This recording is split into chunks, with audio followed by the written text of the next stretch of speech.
The Showdown is not meant to cause offense or harm. The viewer acknowledges any reliance on the accuracy or completeness of said content should be done at their own discretion. The host apologizes in advance for any affront as a result of personal attacks. Showdown time. Mark DeRosa is our special guest, and I appreciate the respect that you show. That I found a tie. He found a tie out in the hallway, threw it on because, I got to wear a tie. I'm on MLB Now. I do appreciate that. You don't have to, though. You look fine. It's like going to see the judge. Here we go. In there. All right, let's start off. I'm pro torpedo bat. I think it's within specs. I think it's a new way. It's the latest in the evolution of the game. Yeah. It's something I think what I'm hearing throughout the game. Same thing I'm thinking. How did we not think of this earlier? And I love that we're doing this now. That's the thing for me. How did we not think of it earlier?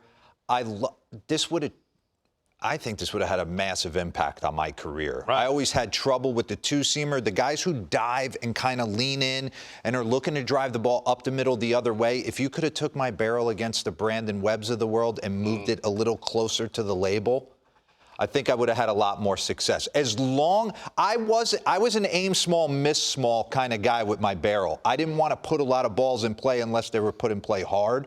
That's why I always stayed with the C271. But if you could take that C243 head and compress it and move it, in a day and BK, in a day where it's so tough to hit and score runs, I think a lot of that is we've allowed some hitters to think they're table clearers when they're table setters in their mind. That's true. And this helps. This will also put guys in a certain mindset, I believe.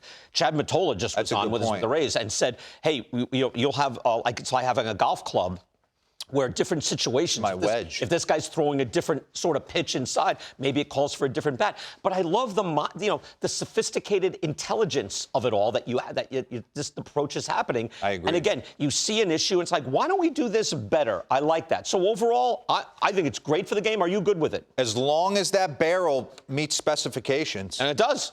It's legal. It's there. And now I'm interested. We got a ways to go with this. I was a fan of the way the Red Sox eventually handled the Rafael Devers situation, and eventually saying, hey, we're here to win ball games. We're doing this for the good of the club. If you were a better fielder, fine, but Alex Bregman is here. You're the DH. However, perhaps I didn't enter in the human component of this. Yeah. Dero, he's 0 for 19 with 15 strikeouts. He looked a little better yesterday. He drew 2 walks. His at-bats were better. But did we not figure the human, or did the Red Sox not figure the human component into this enough?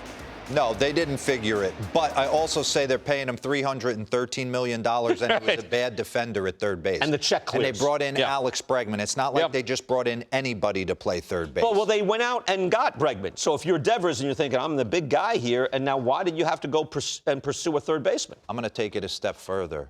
I had some ex-big leaguers kind of question. They thought I was a little too harsh on Devers yesterday, and I should take more of the personal touch. I would have moved Devers to first base, and I would have looked to have traded Tristan Casas for one of those Seattle arms is how I would have played it. I think you're that transition from third to first, we've seen that take place quite a bit and guys be really good with it. Devers struggled. He only had 15 spring training at-bats. I need to see him get a few more plate appearances before I freak out. But I don't like the fact that there are times where he just can't hit the heater. Because he's one of the best hitters in the game. He covers up a lot of flaws for them. He's their best hitter. He looks defeated, though. Yeah. To start off, it affected him. Call David Ortiz. And you can say it shouldn't affect you, but it did. All right, Twins last night. They're down 7-0 after 2, 9-0 after 3. Byron Buxton, Carlos Correa taken out. This had come to Jesus early. Load management in the first week. How are you with that? I'm not a fan of this. You're not a fan. I'm not a fan of this vote. I Yeah. need my boys to go to the post. The Twins are on the clock for me. This is a gettable division. We've always said, oh, these guys can't stay on the field. They can't stay healthy. And it's been proven. I hate it, but it's been proven. But at some point, this team needs to get after it. I know what Rocco's doing. He's trying to give his big boys a blow. Game's over. Right. But I think it needs to be addressed another way. I want to be fair because they haven't won a game yet. And it's like, hey, can you win a game? But it's 9-0. Can I show you Byron Buxton early in that game? This is the second or third inning. Take a look at this shot. Buxton, who is always hurt. Here's what he looked like, and here was this shot. that he went after. I think it's already 7-0, and Buxton does that. I think Rocco looked out and saw that, and he said, do I want that now? What am I doing with these two fragile stars? We've lost this game. Get him out. So ultimately, he's right. Ultimately, he's right. He's right.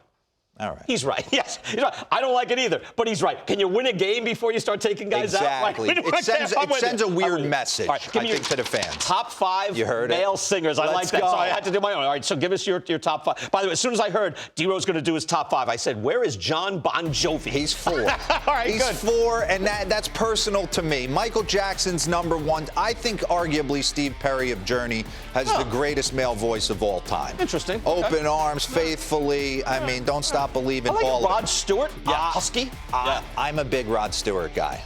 I've always been. And if I'm sitting around a fire, you think I'm sexy on your Spotify. Exactly. Yeah, of course. And then Bon Jovi, Chris Stapleton. I'm sorry, country singer? Country. All right. See, I say I don't like country, but evidently I do. All right, here we go. Here's the top. Here's my list. You ready? I'm more chalk. I go in there. Come on. No. I had Eddie Vedder on my short list. I Mick did. Jagger is number 1. It's like really not much to dispute. Voice? Roger Daltrey 2. Robert Plant, Led Zeppelin 3. Van Morrison, Irishman, number 4. That's and then I go Eddie Vedder. a reach. Do you like? Reach. Well, no. Van Morrison's a reach on that We'll list. start playing some Van Morrison for you. But look, I got to go. Bono, honorable mention. David Lee Roth came close. Van Halen. Bono was on the short list for me. My brother was mad I didn't have Robert Plant a little bit before my time with Led Zeppelin. Before my time, too. That's all. Mick Jagger was, too. And yet, have you heard Mick Jagger lately? He's 80. Freddie Mercury. He's crushing it. Freddie Mercury usually makes top 5s, right? I get it. He'll be up there. Yeah. It's a good list. I was going to go like Pavarotti and like I had Borcelli on there. My brother's like, no, you're going to lose the audience. I was going with buddies, a lot of people. That's good. Yeah. Bon Jovi, by the way, good dude. Torpedo bats. We're in. You're psyched. Yeah, we're all in. All right. Bon Jovi pre-vocal cord surgeries, try and make a comeback.